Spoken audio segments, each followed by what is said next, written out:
Hello everyone, আমার একটি নতুন ব্লগে আপনাদের অনেক অনেক স্বাগত জানাই। আশা করি আপনারা সকলে ভালো আছেন, আমরাও এখানে ভালো আছি।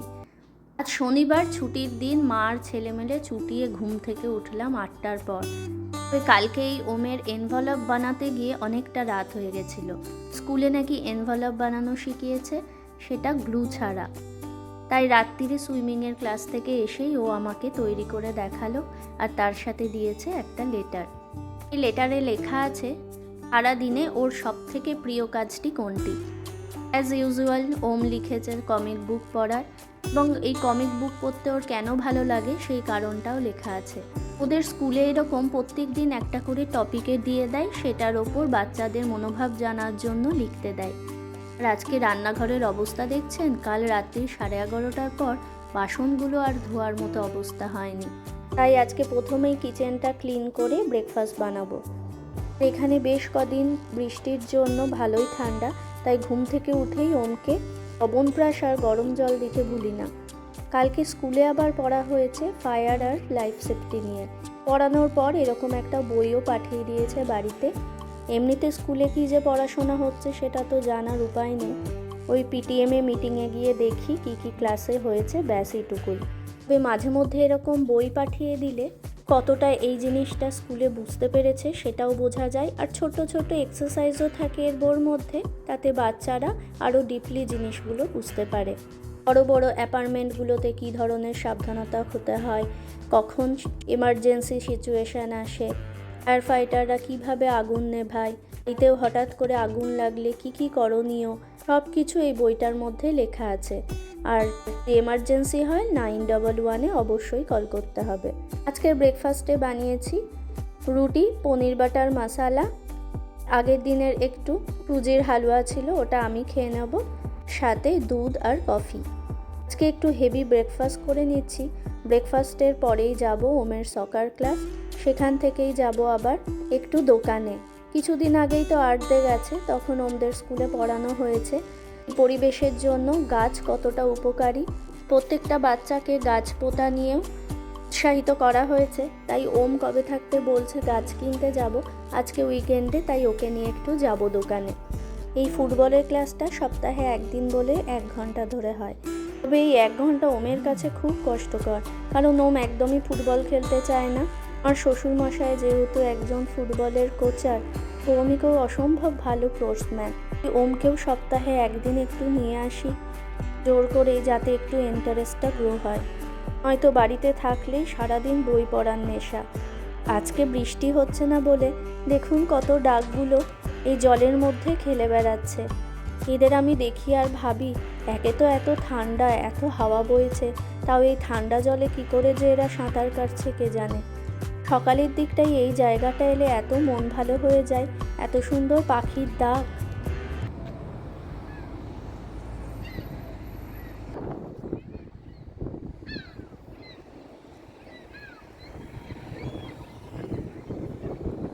এখন এসছি একটু লাইব্রেরি, ওর বইগুলো পড়া হয়ে গেছে যেগুলো, সেগুলো উইকেন্ডেই চেঞ্জ করে নিতে হয়। সোমবার আবার লাইব্রেরি বন্ধ থাকে। দেখেছেন কতগুলো বই নিয়েছে। গল্পের বই না পড়ে যদি একটু পড়ার বই পড়তো তাহলে আমি একটু শান্তি পেতাম। এবার এসে গেছি একটু গ্রসারি স্টোরে, আর দেখুন ছোট ছোট কত চারা গাছ পাওয়া যাচ্ছে। এইগুলো হচ্ছে মিন্ট লিভস। তো এত ভ্যারাইটি, কোনটা কি বুঝে উঠতেই পারছি না, তাই গুগল দেখে দেখে সার্চ করছি কোনটা ভালো, কোনটা নিয়ে যাওয়া যায়।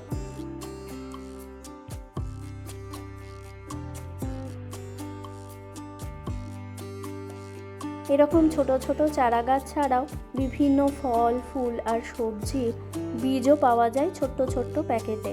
আর আলাদা করে মাটি তো পাওয়াই যায়। যাদের বাড়িতে অনেক বড় বাগান করতে পারার সুবিধা থাকে, তারা ওই ধরনের বীজ নিয়ে যান। এখানে দেখুন গাজর, ফুলকপি, বাঁধাকপি, ধনেপাতা, মূলো, বিটরুট সব কিছুরই গাছ পাওয়া যাচ্ছে। এইগুলো হচ্ছে স্ট্রবেরি। এখানকার প্রায় প্রত্যেকটা বাড়িতেই এরকম স্ট্রবেরি গাছ খুব লাগাই দেখেছি। গাছটার আবার ফুলও হয়ে গেছে দেখুন। এখানে গাছ ভীষণ এক্সপেন্সিভ, এরকম ছোট ছোট গাছ $5-6 আগে তো দেখিই নি। এখন তবে দেখলাম অনেকটা দাম কমিয়ে দিয়েছে।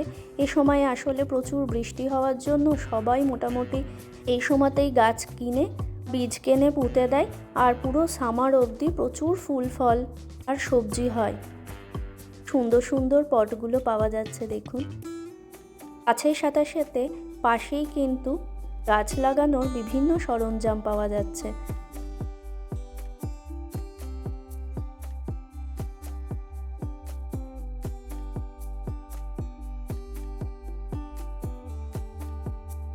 এরকম বস্তাতে বস্তাতে সারও পাওয়া যায়, আবার মাটিও পাওয়া যায়। এখানে এমনিতে রাস্তার চারধারে তো মাটি কোথাও দেখাই যায় না, গাছ পোঁতার জন্য এখান থেকেই মাটি কিনে নিয়ে গাছ পুঁততে হয় বাড়িতে। রোমকে দেখেছেন, সব জায়গায় ওর একটা করে খেলনা ঠিক নিয়ে চলে আসে। এগুলো কি সুন্দর দেখুন, পাখিকে খাবার দেওয়ার জন্য। আর এই গরমকালে এইটাতেই পাখিকে জলও দেওয়া হয়। ছোট ছোট এরকম হাউস থাকে পাখিকে খাওয়ার জন্য। বাগানটাকে সাজানোর জন্য কি সুন্দর দেখুন, সোলার লাইট থেকে শুরু করে ছোট ছোট শোপিস সব কিছু এখানে পাওয়া যায়। এগুলো হচ্ছে ব্লোয়ার। এই গাছের পরিচর্যা করার পর যত চারিপাশ অপরিষ্কার হয় এই ব্লোয়ার দিয়ে পরিষ্কার করা হয়। এখানে জল ভীষণ এক্সপেন্সিভ বলে জলের অপচয়ও কম, তাই কোনো কিছু পরিষ্কার করার কাজে জল ব্যবহার করাই হয় না। এখানে সাইকেলগুলো দেখুন কি সুন্দর করে সাজানো আছে। ছোট থেকে বড় অবধি বিভিন্ন বয়সের সাইকেল এখানে পাওয়া যায়। আর এখানে লেখা আছে কোনটা কী ধরনের সাইকেল। আর পুরো ডিটেলস ডেসক্রিপশানের জন্য দেখুন এক একটা স্ক্যান করা আছে নাম্বার। এগুলো থেকে আপনি ডিটেলস জানতে পেরে যাবেন। এই যা দাম দেখলাম 9,000 থেকে 50,000 টাকা পর্যন্ত এখানে সাইকেলগুলো আছে। এখানে আবার সাইকেল চালালেই শুধু হয় না, এখানে ছোট থেকে বড় সাইকেল চালানোর জন্য হেলমেট কম্পালসারি। সাথে আপনি যদি হ্যান্ড পায়ের গার্ড নিতে চান তাহলে তো আরও ভালো। এখানে মেন রোডে কিন্তু সাইকেল চালানো অ্যালাউ নেই। সাইকেলের জন্য আলাদা রাস্তা করা থাকে, আর যেসব জায়গায় আলাদা করে সাইকেলের রাস্তা করা থাকে না সেখানে ফুটপাতের ওপর দিয়ে সাইকেল চালাতে হয়। এই বিনা হেলমেটে আপনি যদি সাইকেল চালান পুলিশ কিন্তু বড় ফাইন আপনাকে দিয়ে দেবে। গরমকাল প্রায় এসেই গেছে বলে কত সুন্দর আউটডোর টয়েজও পাওয়া যাচ্ছে, যাতে বাচ্চারা বাড়ির বাগানে একটু খেলতে পারে। এগুলো আবার খুব হালকাও হয় জানেন তো, আপনি এক জায়গা থেকে আরেক জায়গায় ইজিলি নিয়ে চলে যেতে পারেন। পরে এরকম একটা করে স্যাম্পেল রাখা আছে, আর নিচে বক্সের মধ্যে নতুন জিনিসগুলো রাখা আছে। এগুলো বেশ গিফটের জন্যও কিন্তু আদর্শ। এই শীতের দেশের বাচ্চারা অধীর আগ্রহে অপেক্ষা করে এই গরমটা আসার জন্য। ঠান্ডাতে তো সবাইকে বাড়িতেই থাকতে হয়, আর এই গরমকালে প্রাণ ভরে ওরা বাইরে খেলতে পারে। আমাদের বাড়ি ফিরতে ফিরতে 2টো বেজে গেছে, তার সাথে বাইরে প্রচণ্ড হাওয়া চলছে বলে ঠান্ডাও ভীষণ। তাই ভাবলাম আজকে দুপুরে আর ভাত খাবো না, আজকে একটু ধোসা বানিয়ে নিচ্ছি। ডালটাকে যাওয়ার আগেই আমি একটু লাউ গাজর দিয়ে সেদ্ধ করতে বসিয়ে দিয়েছিলাম, অড়হর ডাল এটা। এখন এসে একটু কারি পাতা, সাম্বার মশলা আর একটু ফ্রোজেন সজনে ডাঁটা ছিল সেটা দিয়ে সাম্বার ডালটা বানিয়ে নিচ্ছি। আর আগের দিন ইন্ডিয়া মার্কেট থেকে রেডিমেড যে ধোসা ব্যাটারটা এনেছিলাম এটা দিয়ে আজকে একটু ধোসা বানিয়ে নিচ্ছি। 1 কাপ মতো এই রেডিমেড মিক্সারটা নিয়ে নিলাম, আর সাথে 1 কাপের থেকে একটু কম টক দই দিয়ে দিলাম। এখানে জলটের পরিমাণটা বলা ছিল 1 কাপে 1 কাপে দিতে, কিন্তু ব্যাটারটা অনেকটা পুরু হয়ে যাচ্ছিল, তাই আর একটু আমি 1/4 কাপ মতো জল অ্যাড করলাম যাতে ব্যাটারটা সুন্দরভাবে হয়ে যায়। ব্যাটারটাকে 10 থেকে 15 মিনিট এইভাবে রেখে দিলাম। অন্যদিকে ডালটা হয়ে গেছে, লাস্টে একটু তেঁতুল দিয়ে দিলাম। এবার গরম তাওয়াতে ধোসা ব্যাটারটা দিলেই ধোসা রেডি। অনেক দিন পর ধোসা খেলাম। বাড়িতে উত্তাপাম ইডলি বানানো হলেও ধোসা কখনো বানানো হয়নি এর আগে কানাডায় আসার পর। এই আজকে প্রাণ ভরে আমরা লাঞ্চ করলাম। লাঞ্চের পর ওম তো ওর নতুন বইগুলো নিয়ে ব্যস্ত, আর আমি এখানে দেখলাম প্রতিদিনের ব্যবহৃত জিনিসগুলো যেগুলো প্রায় শেষ হয়ে গেছে সেগুলো আবার নতুন প্যাকেট থেকে একটু একটু করে ঢেলে রেখে দিলাম। আর আজকে সবথেকে বড় যে কাজটা সেটা হচ্ছে ফ্রিজ পরিষ্কার। অনেক কিছুই বাজার আছে বলে বাজার আর যায়নি, কিন্তু ফ্রিজটা ভাবছি অনেক দিন ধরে পরিষ্কার করতে হবে।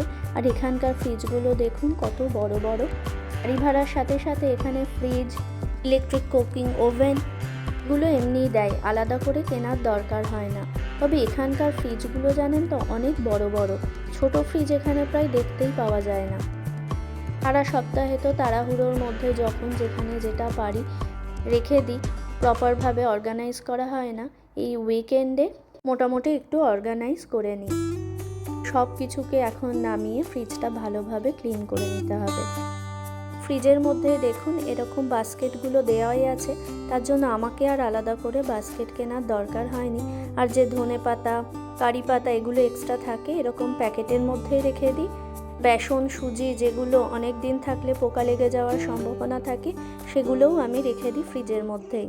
এই লঙ্কা, কুমড়ো যেগুলো তাড়াতাড়ি নষ্ট হয়ে যাওয়ার সম্ভাবনা থাকে সেগুলো এই প্লাস্টিক র্যাপ দিয়ে মুড়িয়ে রাখি। এখন বিকেল প্রায় 5টা বাজছে। বান্ধবী ফোন করে বলল ওয়েদারটা একটু ঠিক হয়েছে, বাইরে অতটা আর ঠান্ডা নেই, তাই পার্কে বাচ্চাগুলোকে নিয়ে একটু খেলতে যেতে। ভাবলাম একবার খেলতে গেলে ওম যে কখন ফিরবে তার তো ঠিক নেই, রাত্রিরের খাবারের জন্য একটু ব্যবস্থা করে যাই। আজকে একটু ফিশ ফিঙ্গার বানাচ্ছি।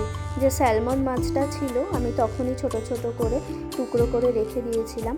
এর মধ্যে অল্প বেসন, অল্প চালের গুঁড়ো, একটা ডিম, অল্প করে একটু ধনেপাতা আর 2টো কাঁচা লঙ্কা আমি মিক্সিতে পেস্ট করে নিচ্ছি। এর ফ্লেভারটা ফিশ ফিঙ্গারে দিলে খুব দারুণ ফ্লেভার আসে। এই পেস্টটাও দিয়ে দেবো।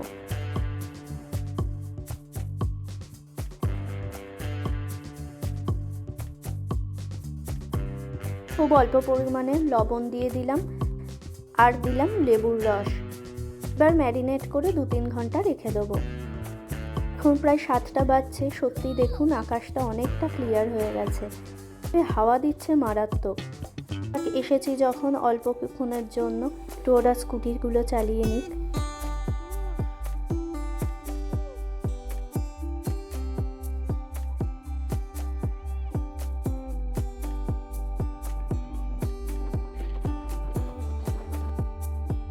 বাড়ি ফিরতে ফিরতে প্রায় 9:30 হয়ে গেছে। পার্ক থেকে তো সহজে বাচ্চাগুলো কি আর আসে। বান্ধবীর বাড়ি চলে গেছিলাম, তাই একটু ইনডোর গেম খেলে এতক্ষণে বাড়ি ফিরল। মাছগুলো ম্যারিনেট তো করাই ছিল, এবার তাড়াতাড়ি করে ব্রেড ক্রাম্বসের মধ্যে ডুবিয়ে ডুবিয়ে জাস্ট লাল লাল করে ভেজে নেওয়া। 2 পিঠই ভালোভাবে লাল লাল করে ভাজা হয়ে গেছে। এবার সমস্ত ফিশ ফিঙ্গারগুলো টিস্যুর ওপর রেখে দেব, এতে এক্সট্রা অয়েলটা অ্যাবজর্ব হয়ে যাবে। এইভাবে ফিশ ফিঙ্গার আগে থাকতে ম্যারিনেট করে আপনারা বহুদিন পর্যন্ত প্রিজার্ভ করেও কিন্তু ফ্রিজে রেখে দিতে পারেন। মাঝে মধ্যে যখন স্ন্যাক্স খেতে ইচ্ছা করবে তখন বাড়িতে এরকম করে বানিয়ে খেতে পারেন। আজকের ব্লগটি কেমন লাগলো অবশ্যই আমাকে কমেন্ট করে জানাবেন। ভালো লাগলে অবশ্যই লাইক, কমেন্ট ও সাবস্ক্রাইব করে আমার পাশে থাকবেন। সুস্থ থাকবেন, ভালো থাকবেন। দেখা হবে নেক্সট ব্লগে খুব তাড়াতাড়ি।